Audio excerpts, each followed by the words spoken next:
Houston's original neighborhood downtown is for everyone. It's our open-hearted home for our biggest celebrations and our treasured hidden gems. Come explore downtown with some amazing free events through Downtown Houston Plus, like the Summer Trivia Nights at Trebley Park throughout the summer with topics like The Office, Taylor Swift, and more. Learn more at downtownhouston.org. Downtown Houston, get energized and revived.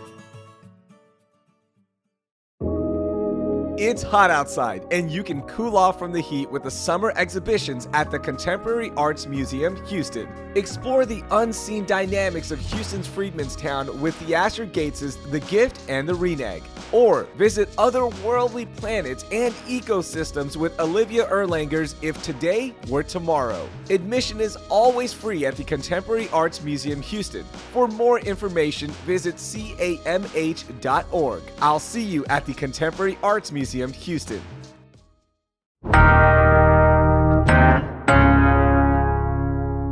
Today on CityCast Houston. This year, Houston racked up nearly a dozen semifinalists in the James Beard Awards, also known as the Oscars of the food world. But only one of those made it to the final round, and then we went home empty-handed. So I wanted to find out why one of the most celebrated food scenes in the nation was shut out at the awards, and if it's a sign our culinary reputation is slipping. Houston Chronicle's restaurant columnist Bao Ong joins me to answer those questions and more. It's Wednesday, June 26th. I'm Raheel Ramzanali, and here's what Houston's talking about. Bao, welcome in. How are you? I'm doing well. Thanks so much for having me. Absolutely. I'm so excited to talk to you. I love talking about food, so anytime we can get one of the columnists on from the Houston Chronicle, it is a delight. Now, I want to start off with this fun question for you because, look, you cover a lot of restaurants. When was the last time you went to a restaurant just because a chef or the restaurant as a whole won a James Beard Award? That's a difficult one to answer because I feel that in my job, I'm constantly eating out. I was just looking at this spreadsheet that I keep for myself, and I'm almost at 700 restaurants in the last almost 2 years since I started working for the Houston Chronicle. And I'm going for a mix of restaurants.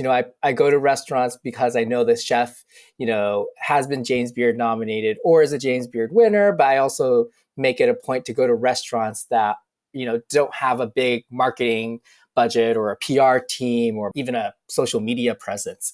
So I really try to hit a wide range of restaurants all over Houston.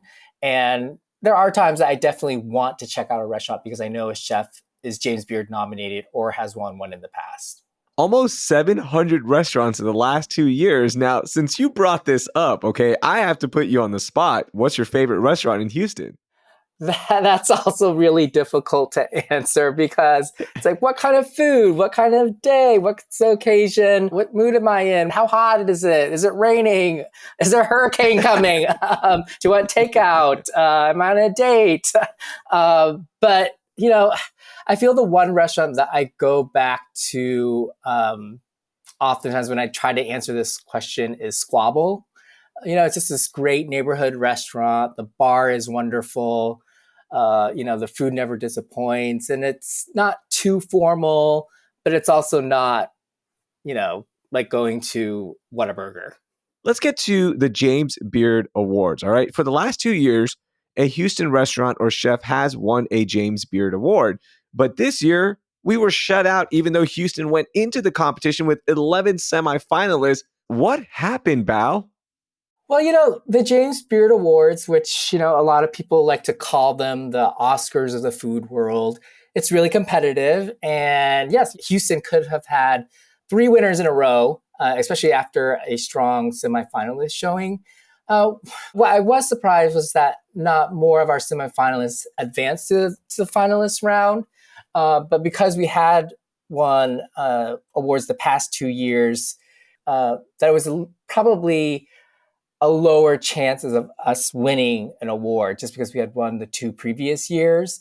And I think the best way to explain that is that I think the James Beard Awards has really changed the way, they've talked about this changed the way that it's conducted these awards, and they want to make sure that it is a good reflection of the industry and that it's not just the same winners, over and over again, which the diversity of winners and nominees is much greater now than it ever has been. And our finalist that we had this year in Houston, Emmanuel Chavez of Tatemó, he's has a lot of awards. He was a finalist last year for another award. And, just to miss out on the top spot this year, obviously it's still a really good showing. And I think that finalist nomination was a nod to his talent and to the restaurant. But at the same time, I think the James Beard Foundation has made it a big point to really kind of make sure a wider number of candidates are recognized. Okay, so tell me about this. What exactly are the James Beard Awards and how are the winners picked? Because it seems like there is a little bit of, well, if they won an award 2 years in a row, then maybe this year we might leave them out. How exactly are they picked and what are the awards? To my understanding, there's no rule that officially says, if one candidate won the previous year or was a finalist, that they can't be up for the award again. But when the award season begins, anyone can nominate a restaurant. The chef's mother can nominate the restaurant. The person that dined at the restaurant 3 times a week can nominate the restaurant. A server at the restaurant could nominate a chef or a restaurant. And then there are smaller committees that help narrow that list down. And those committees discuss their nominations, and there's a whole nomination process.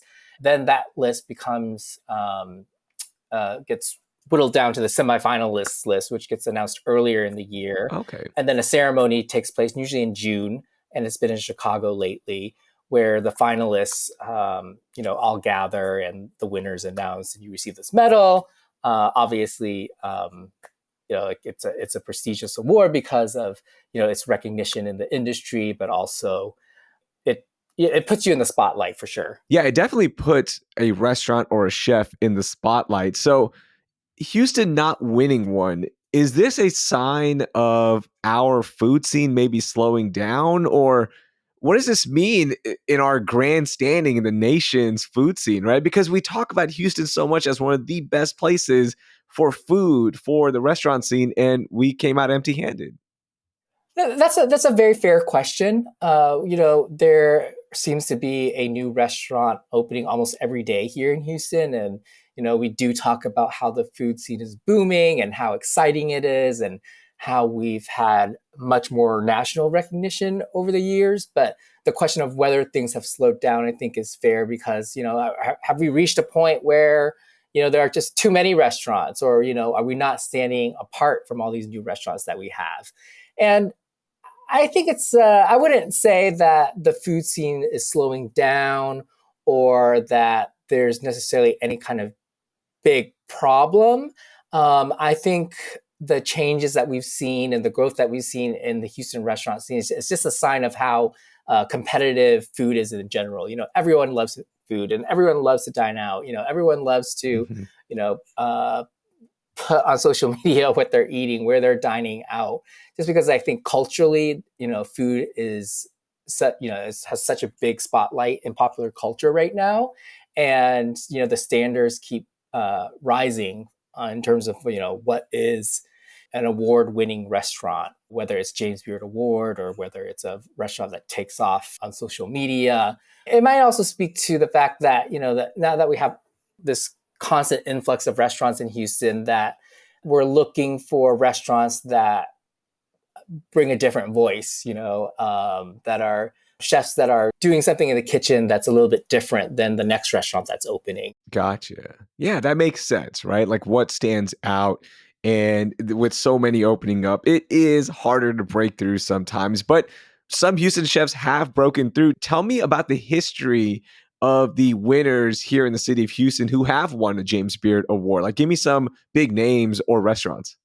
Our first James Beard winner was Robert Del Grande. I believe that was in the 80s, if I'm not wrong. And, longtime Houstonians are probably familiar with Cafe Annie. And, he really put that on the map, and his focus on seasonal cooking was, very ahead of its time, at least on a national scale. And then we went through this big drought, and then we had chefs like Chris Shepard, Justin Yu, and Hugo Ortega winning. And more recently, we've had Julep, a cocktail bar off Washington Avenue, won, Best Bar in America 2 years ago. And, we've had lots of finalists. And then last year, we had Chef Benchawan at Street to Kitchen, who won Best Chef in Texas. So we had, kind of an early winner. We went through kind of this dry spell, and then we had a handful of winners. And I think we've picked up a lot of momentum in the last few years. And I'm really curious to see kind of how this evolves next year. Same here. I can't wait to see what happens next year. But when somebody does win that prestigious James Beard Award, what does that mean for them on a day-to-day operation standpoint? Yeah, so for a place like Street to Kitchen, for example, last year when they won the James Beard Award, they had this tiny restaurant in the East End. It was attached to a gas station. I don't think it sat more than 30 people at most. Was not fancy. Yeah. It was booked out for weeks. It was really hard to get in at a prime time. And we've written stories about it in the Houston Chronicle, but this surge in popularity really pushed them to expand. So they went into a bigger space in the East End. But beyond putting just like butts in seats, as a lot of restaurant people would kind of describe it, it puts the spotlight on a restaurant not only for media coverage, not only will it kind of increase your foot traffic for people who are visiting the city, but then, national publications are starting to keep an eye on you and what you're doing. And they might put you on their best lists of, new restaurants to visit or places to eat at when you're in Houston for 36 hours. These chefs also get, invited to participate in food festivals. They get asked to do a lot of media. They get asked to do collaborations, which can be financially lucrative. And those collaborations are huge. Street to Kitchen, by the way, you can now go to Shell Energy Stadium and pick up some amazing award-winning food at a soccer match. I forget how that deal came about, but, definitely having that James Beard Award, just changed the amount of attention that Street to Kitchen received.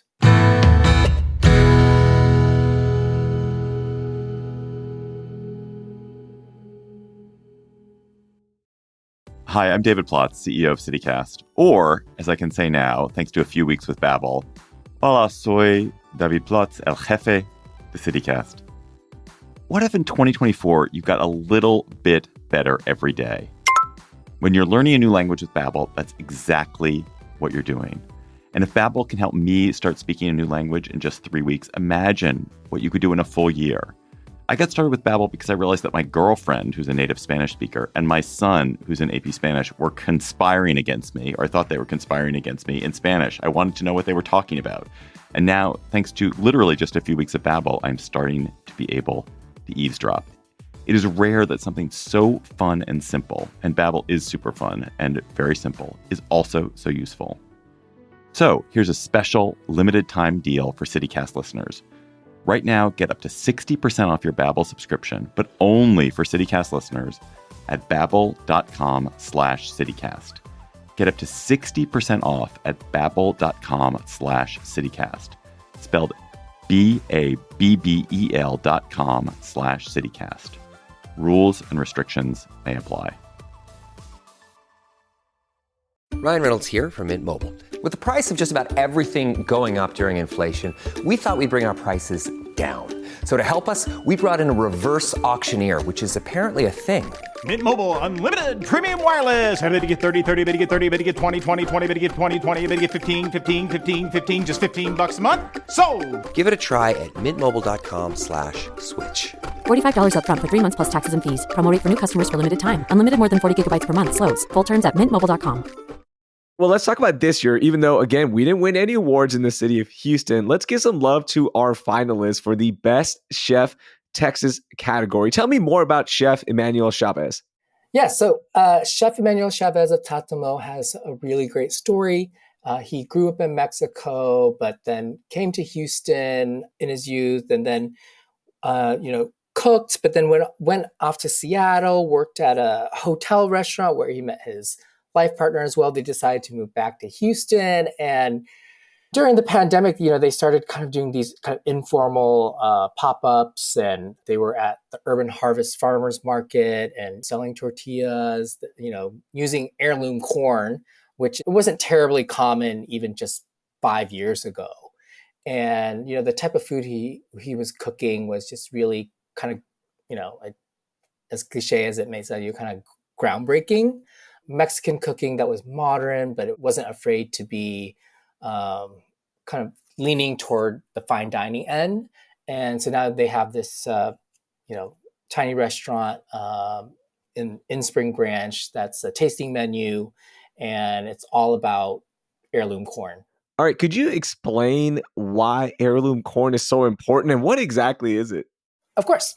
So, corn itself as an industry has been, in the States especially, has been overtaken by huge corporations. And the type of grains that we're using, a lot of times are grown, because we want a high yield. So, a lot of the nutritional value has been lost. There's not the great variety of corn that exists in America in terms of kind of like the industrialized corn that gets used for a lot of the tortillas that we use for tacos or quesadillas and whatnot. But there's been a big push to use heirloom corn, especially sourced in Mexico and in other parts of the world, because you're getting corn that hasn't been grown with like lots of different pesticides, and it's not from big ag, and you're getting different smaller farmers who are also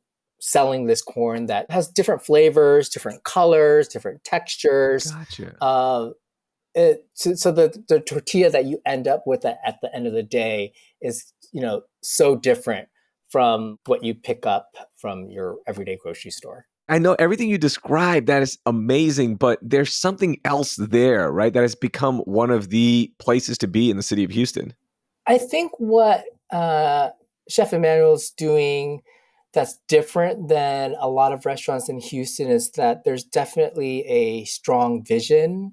It's a unique voice, so like, you'll find other restaurants using heirloom corn now in the restaurants. So that's not new, and that's not new in a number of cities across the country, but it's his decision to, I don't remember the exact, I think it's at least $120 for this tasting menu. So we don't see a lot of that here in Houston. He was a leader in that sense, that he took this risk and he created this, modern Mexican menu that's in a tasting format. He's not afraid to charge the prices that you would normally see at, traditionally more Eurocentric restaurants, if I may say that, and cook the food that speaks to his heritage, that stands up to any other fine dining restaurant in the city and around the country. And I think that's been recognized by a lot of publications and people within Houston. And that's not to say that the standard of food should only be judged in a fine dining context, because I think he's also helped change our perception of what fine dining can be. It doesn't have to be a restaurant where you have to wear a jacket and, you have to wear your Sunday best, or you have to have a white tablecloth and you have to order $500 bottles of wine or something like that, because actually you can bring your own wine to Tatemó. That is so cool. That is amazing to hear that there's that direction, that excitement as well. Now, there was excitement as well when all the semifinalists were announced. And look, unfortunately, only one made it to the finalist section. So let's give some love to some of these semifinalists. Could you give me 3 recommendations from that long list? That's challenging, but I'll give it my best shot here. So Okay. I personally love June. They were a semifinalist for Best New Restaurant. That's Evelyn Garcia and Henry Liu. They have this very interesting approach to their menu. They kind of described it as New Asian American. And the first time I heard that, I'm like, huh? What do you mean? Like, is it just Asian? Is it Asian American? Is it kind of that dreaded fusion word. But they really kind of leaned into their love of Asian cooking with a particular focus on Southeast Asia. Both chefs worked in New York and worked for, I think, at least 2 different Thai restaurants in New York City. And so they've kind of taken the love for those Southeast Asian flavors. And Henry's is of Chinese background, so there's some like Chinese influences. And Evelyn, she has influence from Central America on the menu. And, you know, it kind of feels very, as cheesy as it may sound, very Houston, you know, this kind of like melting pot of flavors. You know, it's very diverse, it's very global, and how they're leaning towards like Asian American flavors. So that's one of the top ones on the list. And then I'll can I give a tie between Emma and Cafeteria just because I have a sweet tooth? Yes. You know, Emma is I love Emma because, and they're very new here, and they received a nomination before they even opened up their brick and mortar. And what I love about Emma is that it's 3 owners, and they're quite young, and they're very humble. They don't have, you know, any kind of PR or marketing behind their success, and they started doing pop-ups, and they were also at Urban Harvest, and, you know, they're just doing, you know, great things, everything from conchas to tacos, and they're just kind of quietly carving their own path. And I think it's really unique, everything that they're doing. And a predecessor to Emma is Cafeteria, which also received a nomination for Outstanding Bakery. And everything that Chef Van puts on the counter there, I would like to eat at any moment. And for a third choice, I say let's give the suburbs some love. So Belly of the Beast in Spring. Again, it's a chef who I think has a really good reputation here within the Houston restaurant community, always supporting other chefs. So Thomas Beal, he's cooking food that also reflects kind of his international background. He's from LA originally. And, you know, he grew up around so many different types of cuisines, and he's really kind of turned that into the inspiration for his, you know, his version of modern Mexican cooking. Those are some great picks. And it sounds like, even though we didn't win any awards, things are doing just fine here in the city of Houston. So next year, all right, putting you on the spot once more, what do you think? Any predictions on if we'll win any James Beard Awards? Again, I think we'll have really strong contenders. One early contender, I think, is Basso. It's a Basque-inspired restaurant in the Heights. It's across the street from Squabble, my so-called favorite restaurant in Houston. And I feel like they've done a really good job. You know, what they're doing feels very unique to Houston's dining scene. The room itself, you know, it's this kind of like minimalist room. There's live fire cooking. There's a lot of creativity in the dishes. But the dining experience itself doesn't feel, you know, uptight or anything like that. It's definitely like very, you know, chef-driven food, but also like very approachable. It's a place that, you know, you would want to go to any day of the week.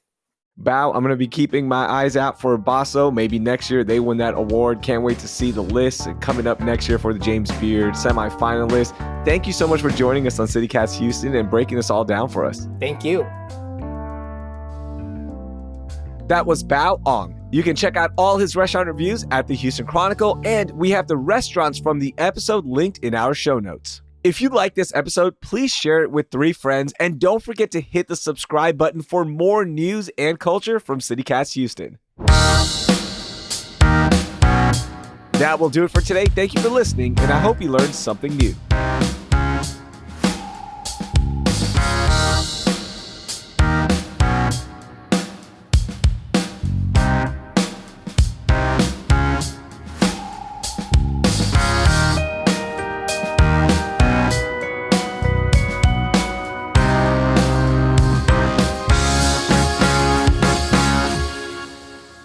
All right, you don't have to answer that. About my voice cracked when I first asked you, so I just wanted to do that.